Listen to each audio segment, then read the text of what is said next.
یعنی 9 10ویں کو تو پھر عید ہوتی ہے، تو فرمائے ہر دن کا روزہ 1 سال کے روزوں کے برابر ہے۔ یعنی روزانہ جو روزہ انسان رکھے 1 2 3 یکم ذی الحجہ سے 9 تک، اس میں عرفہ بھی آ گیا، تو فرمائے کہ ہر روز کا روزہ 1 سال کے برابر ہے۔ اور فرمائے جو ان 10 راتوں میں شب بیداری کرے تو اس کی شب بیداری شب قدر کے برابر ہے۔ جیسے کوئی شب قدر میں شب بیداری کرتا ہے، فرمائے اتنا اجر اور ثواب اس کو ملتا ہے۔ اور اب ایک قول یہ ہے کہ یہ جو ذی الحجہ کے 10 دن ہیں، فرمایا یہ تمام دنوں میں زیادہ فضیلت والے ہیں۔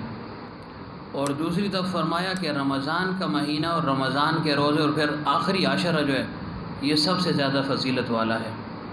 تو شیخ عبدالحق محدث دہلوی رحمۃ اللہ علیہ نے تطبیق یوں فرمائی ہے، فرمایا کہ دن تو ذی الحجہ کے زیادہ فضیلت والے ہیں، اور راتیں جو ہے وہ رمضان کے آخری عشرہ کے وہ زیادہ فضیلت والی ہیں۔ اور دوسرا فرمایا کہ اگر کوئی یہ منت مان لے، یہ منت اگر مان لے کہ میں جو افضل ترین دن ہیں ان میں روزے رکھوں گا، مثلا کسی نے کہا یا اللہ اس بیمار کو تو تندرست کر دے، مجھے اچھی نوکری مل جائے، میری شادی ہو جائے، اولاد مل جائے وغیرہ وغیرہ، تو میں جو افضل ترین دن ہیں یا اللہ تیرے جو پیدا کردہ دن ہیں 12 مہینے ہیں، جو افضل ترین دن ہیں ان میں روزہ رکھوں گا، تو فرمایا کہ اس کی منت اس طرح پوری ہوگی کہ وہ یہ جو ذی الحجہ کے ابتدائی 9 10 دن ہیں اس میں وہ روزہ رکھ لے تو اس کی منت پوری ہو جائے گی۔ اور اگر کوئی یہ کہے کہ یا اللہ میں جو ایک دن ہے جو سب سے زیادہ فضیلت والا ہے اس میں روزہ رکھوں گا، میری فلاں حاجت یا اللہ تو پوری فرما دے، یہ منت اس نے مان لی، تو فرمائے وہ عرفے کا روزہ رکھ لے تو یہ سب دنوں سے زیادہ فضیلت والا دن ہے۔ تو عرفے کا روزہ وہ تو رکھنا ہی ہے، اب وہ کب ہے ظاہر ہے ابھی تو یکم آئی نہیں ہے، آج کیا ہے 26 ہے، تو 3 دن کے بعد معلوم ہوگا کہ وہ کب ہے۔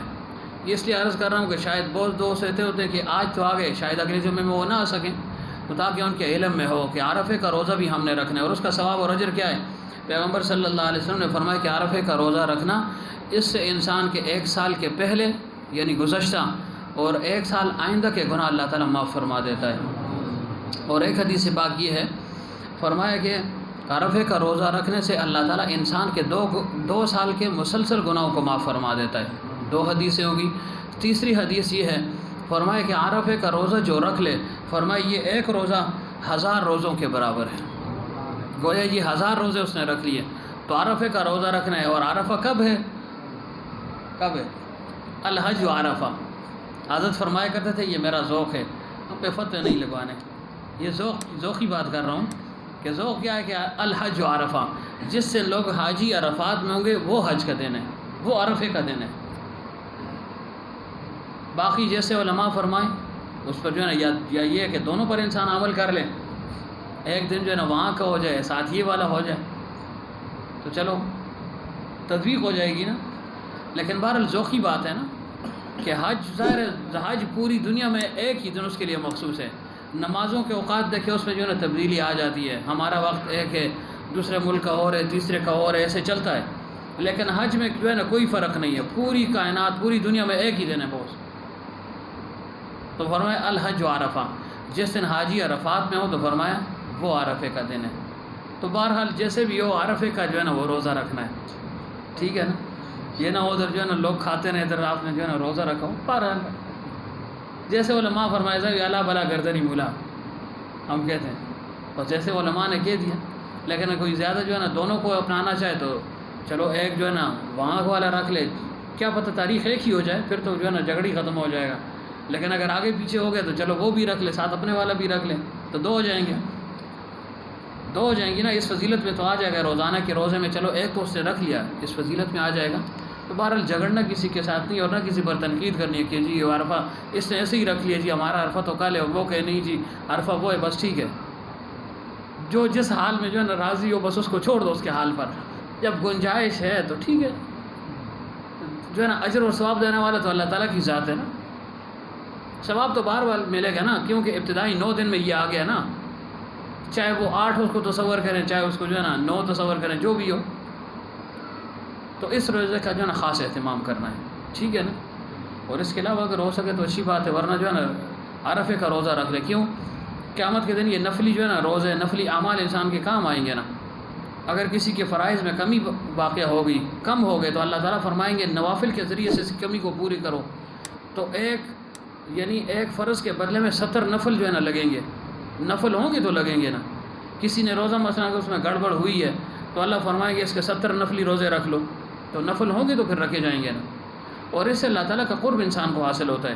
نفس ایمان پر انسان جو ہے نا جنت میں داخل ہو جائے گا مار پٹائی کے بعد، لیکن درجات موقوف ہے اعمال صالحہ پر کہ ان روزوں کا اہتمام کرے. اللہ تعالیٰ کی طرف سے بخشش جو ہے نا اس کے پر یہ گویا اللہ تعالیٰ کی طرف سے بخشش کے بہانے ہیں کہ کسی طریقے سے یہ انسان جو ہے نا بخشا جائے. جیسے پیغمبر صلی اللہ علیہ وسلم نے فرمایا جمعے کے دن کے متعلق کہ اگر اللہ تعالیٰ کو میری امت کو بخشنا منظور نہ ہوتا تو مجھے جمعہ عطا نہ فرماتے. کیونکہ ایک حدیث پاک ہے پیغمبر صلی اللہ علیہ وسلم نے فرمایا کہ جمعے کے دن کی 24 گھڑیاں ہیں، 24 ساعت ہیں، یعنی 24 گھنٹے ہیں، اور ہر گھنٹے میں ہر ساعت میں اللہ تعالیٰ 6 لاکھ جہنمیوں کو جہنم سے آزاد فرماتا ہے. تو اس میں انسان آ جاتا ہے. اور فرمایا کوئی ساعت اور کوئی گھڑی ایسی نہیں ہے کہ جس میں اللہ تعالیٰ 600 افراد کو جہنم سے آزاد نہ فرمائے. تو مختلف احادیث ہیں. تو ظاہر اس لحاظ سے جمعہ بھی بابرکت دن ہے اور ہمارا حلقہ بھی جمعے کے دن ہے. تو ساری فضیلتیں جو ہے نا ہمیں حاصل ہو سکتی ہیں اگر ہم تھوڑا سا جو ہے نا اس کا اہتمام کر لیں. کیوں؟ جمعے کی خاص فضیلت ہے نا. حضرت فرمایا کرتے تھے یہ عروج و زوال کا دن ہے.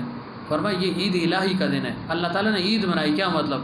کہ اللہ تعالیٰ نے 6 دن میں زمین اور آسمان بنایا، پھر اللہ تعالیٰ نے یہ سمجھے دمہ فرمایا، آرام فرمایا ہے.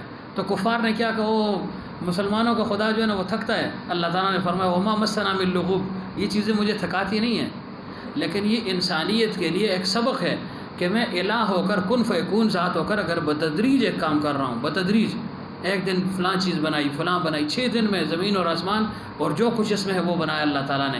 ہفتے والے دن مٹی کو پیدا فرمایا، اتوار والے دن فلاں چیز کو، پیر والے دن فلاں چیز کو، منگل والے دن ناپسندیدہ چیزوں کو، بدھ والے دن جو ہے نا لور والی چیزوں کو بنایا، جمعرات والے دن جو ہے نا درختوں کو، ان اشجار کو بنایا. اب یہ اللہ تعالیٰ نے بتدریج تعلیم کے لیے، یعنی کائنات میں جتنی بھی اس کے یعنی خلق ہیں، مخلوق ہیں، ان کی تعلیم کے لیے کہ تم نے بھی ایک کام کرنا ہے تو بتدریج آہستہ آہستہ اس کام کو کرو تاکہ وہ تکمیل تک پہنچ سکے. یہ نہ ہو کہ جو ہے نا جلدی مچائی اور جو ہے نا پھر راستے میں رہ گئے.